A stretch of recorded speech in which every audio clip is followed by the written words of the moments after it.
7 bangkay na ang na-recover mula sa 2 bus na natabunan sa landslide sa Masara Maco, Davao de Oro.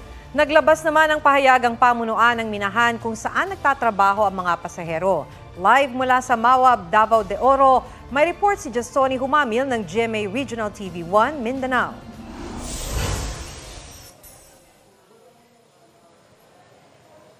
Maki Atom, umabot na sa 7 ang nahukay na bangkay sa landslide sa Maco, Davao de Oro kagabi. Mano-mano at binamadali ng mga rescuer ang paghukay sa mga natabunan ng gumuhong lupa sa Barangay Masara sa Maco, Davao de Oro. Vamos.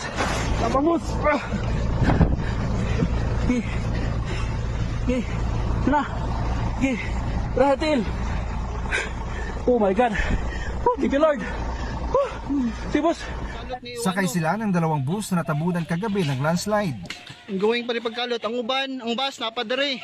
Relax lang kayo, ano. Ayaw pagluluya kayo, ano. Hanggang kaninang alas 4:30 ng hapon, 7 bangkay na ang na-recover ayon sa Maco LGU. 48 ang patuloy pang hinahanap. 31 naman ang nasugatan. Habang nasa 800 pamilya ang inilika sa evacuation center. Sa panayam ng Super Radio DZBB sa PDRRMO, nangyari ang insidente oras ng uwian ng mga trabahador ng isang minahan. Ihahatid sana sila pauwi ng mga natabunang bus.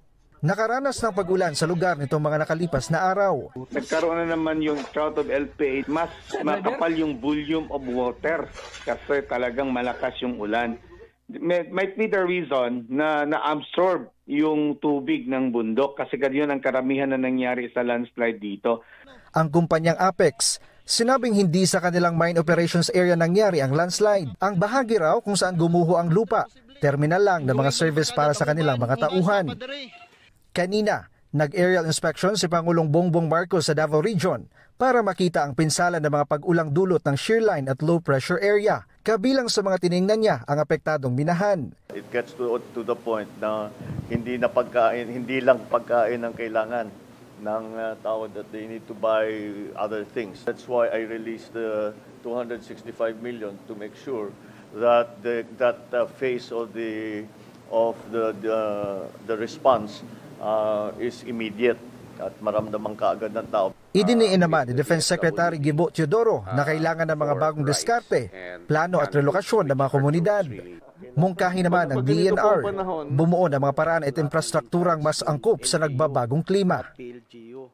But like what happened in Davao del Norte, Atom, dito sa Nuevo Iloco Elementary School sa Mawab, Davao de Oro, pansamantalang nanunuluyan ang nasa 200 families na apektado ng landslide.